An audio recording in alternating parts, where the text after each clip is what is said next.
Hey there, welcome into the San Francisco 49ers Report. My name is Chase Sr. Really excited to get in today's show, and no matter where you are, how you're tuned in, we appreciate you for making the 49ers Report a part of your day. It is that time with roster cuts coming up on Tuesday, the deadline for all 32 teams across the NFL to trim their rosters from 90 players to 53 players is 4 p.m. Eastern, 1 o'clock Pacific on Tuesday. It is time for my final Niners 53-man roster projection. So that's coming up on the program here today. And before we get into all of that, if you want daily Niners shows, lock us in, hit that subscribe button. We just surpassed 165,000 subscribers. Anytime I'm talking Niners, I want this content to be insightful, informative, entertaining, thought-provoking. I want you to have a voice. I want you to ponder things. I want you to think about football in a different way. If all that sounds great, we're reaching millions of people every single month. Hop on board and join the show now. Let's begin with the quarterback position, and obviously, alongside all these player names is a number, 53 players on this initial 53-man roster. And I went back and forth here at the quarterback position. Obviously, Broc Purdy is this team's starting quarterback, just got paid this offseason, $55 million per year, the highest paid player in the history of the San Francisco 49ers. I know that Mac Jones has thrown some interceptions throughout the preseason before suffering that knee injury against Las Vegas, which will keep him out for a bit, but I do think that he is a huge upgrade over what the Niners have had at the backup quarterback spot of late, especially last year. Joshua Dobbs, Brandon Allen, Mac Jones is definitely better. And so they are locks to make this team. Kyle Shanahan really does like having 3 quarterbacks on the initial 53, so I'm going to include Carter Bradley here. But the Niners could easily go with 2 QBs in just Brock and Mac, and then taxi squad Bradley so that he can be the emergency game day quarterback, which started with what happened to the Niners in the 2022 NFC Championship game against the Eagles. And he could be that emergency quarterback on the practice squad and then be elevated to the game day roster on game day if the Niners need to do that.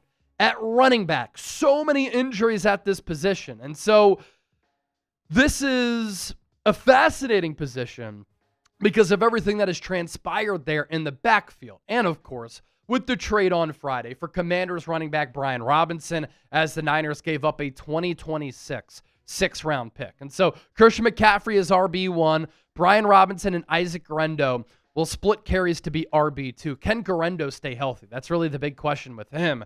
Jordan James had that finger surgery. I imagine he's going to be back soon. And so he makes this initial 53. That's 4 running backs for the Niners, which sometimes is light for what Kyle Shanahan prefers, but then you include Kyle Juszczyk, the fullback. The Niners could practice squad Jeff Wilson. He's a vested veteran. He was with this team from 2018 to 2022. Now he's back with all of the injuries that happened throughout training camp and in the preseason to that running back spot, and he knows the system. He's older. He's not to the level of a Brian Robinson, which is why the Niners made that trade. But I think the Niners like him as a player. I thought he looked good in the preseason. And since he knows this system, he's a logical practice squad guy. Flip the page to wide receiver. Like running back, a lot of injuries here. What's new? San Francisco suffering from a lot of ailments before the season even gets underway. And what is this receiver room and receiver core going to look like week 1 against Seattle? We still have no idea. But on the initial 53, I think it's Ricky Pearsall, Jauan Jennings, Jordan Watkins, Russell Gage, and Skyy Moore, who the Niners traded for this week. Other moves at wide receiver. I think Brandon Ayuk goes on PUP. Demarcus Robinson, of course, going to get suspended. You could put Robbie Chosen on the practice squad. And because Jacob Cowing hurt his hamstring again, you could put him on PUP or you could put him on short-term IR so that he doesn't count toward the 53-man roster. This gives you some flexibility there at the wideout spot. You're going to have to figure it out a little bit later once Ayuk and Demarcus Robinson come back early on in the year because you're so depleted at that wide receiver position. Probably a lot of 12 and 22 personnel as the Niners go heavy with that running attack. And because of that, I think the Niners go a little bit heavier at tight end, which causes a roster crunch elsewhere on this team. And so I'm going to go with 4 tight ends because the Niners are going to be using probably all of them on game day. Just because they have to, because they might only have 2 or 3 legitimate, healthy wide receivers week 1. So George Kittle coming off that extension, of course, best tight end in football. Luke Farrell, the Niners signed to be that blocking tight end. He's a very good blocker. And then you also add Brayden Willis and Jake Tonges to this initial 53-man roster. You could easily go with 2. And if you go with 2, you're running a little bit of a risk. But I'm not sure the Niners can do that because they're going to have to run it a lot and go with heavy, beefy formations early in the year because of the injuries to running back and wide receiver. And so if you go 2, I can see the Niners doing that. If they go 4, I'm not surprised at all. But if you do go with 4, you're going to have to trim from another position on this team. Offensive lineman. This is a difficult one to break down here. We know 4 of the 5 starters up front. It's going to be Trent Williams, Jake Brendel, Dominick Puni, Colton McKivitz. And hopefully Puni can come back week 1 coming off that knee sprain. Who starts at left guard? Not sure. It could be Ben Bartch. It could be Connor Colby. I think both make the team. I think Spencer Burford and Austen Pleasants are your backup tackles. Matt Hennessy is your backup center who can also play guard. And then the rookie UDFA out of Colorado State, Drew Moss. I don't want to see the Niners cut him because I don't know if he passes through waivers. And so I have him making this initial 53-man roster. Now, Drake Nugent doesn't make it. Nick Zakelj doesn't make it. He can play center and guard. But I frankly don't think that Zakelj has been good enough, and I think Drew Moss is a better player. Before we shift to the defensive side of the ball, will the Niners make the playoffs this year? A simple yes or no down in the comment section. And as always, I want you to join the conversation. Today's 49ers Report, powered by our friends at PrizePicks, the #1 daily fantasy sports app in the game.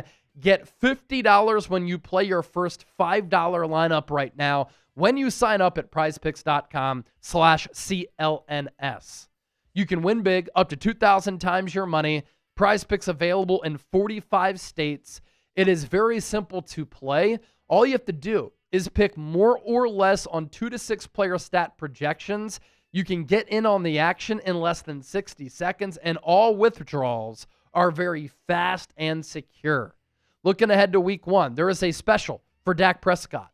All he has to do is throw for more than a half passing yard. We love that. So let's go with more than the half passing yard for Dak Prescott. Broc Purdy, you signed that new deal. You have some injuries on the offensive side of the pill. Time for you to live up to that contract. I think Brock does against Seattle. More than 233.5 passing yards. Christian McCaffrey more than 76.5 rushing yards. Play $5, get $50 instantly in lineups.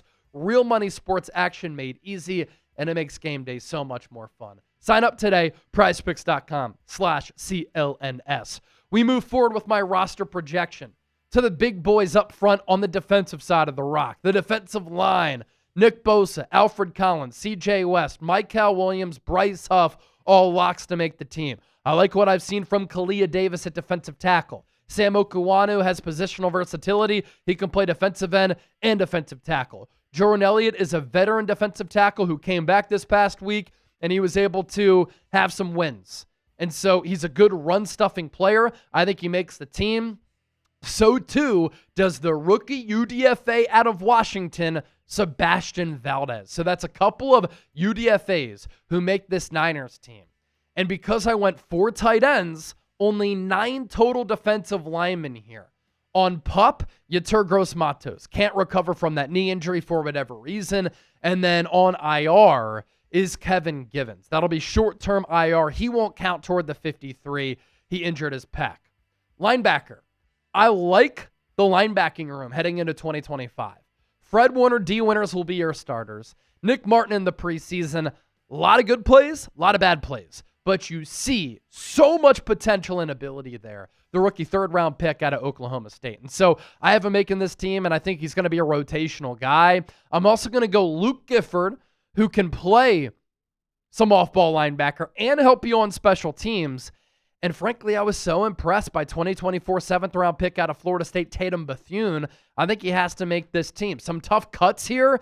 Chaz Surratt, who might be able to come back on the practice squad to help you on special teams. The same can be said for Curtis Robinson. And then Jalen Graham doesn't make this team either.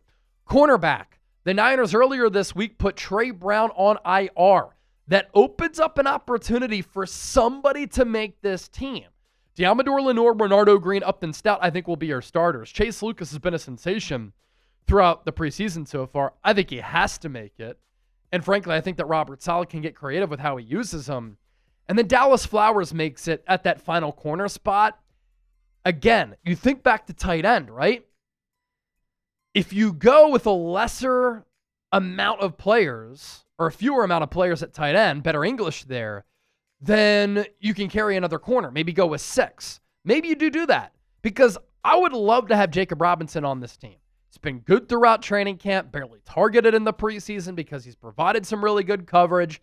And so if he doesn't make the team, hopefully he can come back to the practice squad. That's a UDFA out of BYU. Safety. I think your starters week 1 are going to be Jason Pinnock and Marquise Siegel. Jair Brown, 2023 3rd-round pick, not going to start, I don't think. Saron Neal makes this team as a very good special teamer. He beats out Richie Grant. But Richie Grant can also play special teams. But the Niners did give Saron Neal $2 million in guaranteed money. What to also keep an eye on here is a Jair Brown trade. Talked about this earlier this week. According to reports, the Niners have made him available in a trade. Look out for the New York Jets. Their defensive coordinator, Niners legend Steve Wilks. He pounded the table for Jair Brown out of Penn State in 2023, and Jair Brown played well under Steve Wilks. The Jets also have a defensive head coach in Aaron Glenn. They have already traded for 2 defensive tackles on the same day earlier this week, and so they're trying to fortify that defense. They could further do that with Jair Brown. And then lastly, the specialists. Jake Moody, I think he earned a spot on the 53 with what he did against the Raiders. That could have been a career-defining game for Moody. Missed from 53, barely made one from 26, then he comes back and he bangs home kicks from 44, 50, and 59 at the buzzer to win the game. Good stuff right there for Moody. He proved me wrong, but I still don't have much confidence in him. Hopefully he continues to prove me wrong. Thomas Morstead going to be your punter. He's a Brant Boyer guy, as are a lot of the special teamers who are going to make this 53. And then John Weeks, the new long snapper, taking over for Tabor Pepper. We never got that Tabor Pepper-Nick Bosa debate. Very sad. I think the Niners do cut Junior Bergen, especially after the Skyy Moore trade. Skyy Moore can help you as a punt returner and at wide receiver. Junior Bergen, 7th-round pick out of Montana, one of the best punt returners in the history of FCS football, but he's not a receiver, at least yet. You can't be a one-way guy unless you're a Dante Hall type at punt returner. And Junior Bergen ain't that yet. Maybe he can be. Who knows? But I think that he can come back on the practice squad because he's only a one-dimensional guy right now. So that is my final Niners 53-man roster projection. I could honestly spend 2 hours talking about this roster here because it's a very fascinating roster going into 2025. Keep in mind, it might be the initial 53-man roster, but San Francisco can make some more trades. They could also monitor what other players get cut from other teams, and just because it's the initial 53 doesn't mean it's going to be the final 53. Grade this Niners roster on a scale of 1 to 100. I hope you enjoyed the show, and if you did, hit that subscribe button.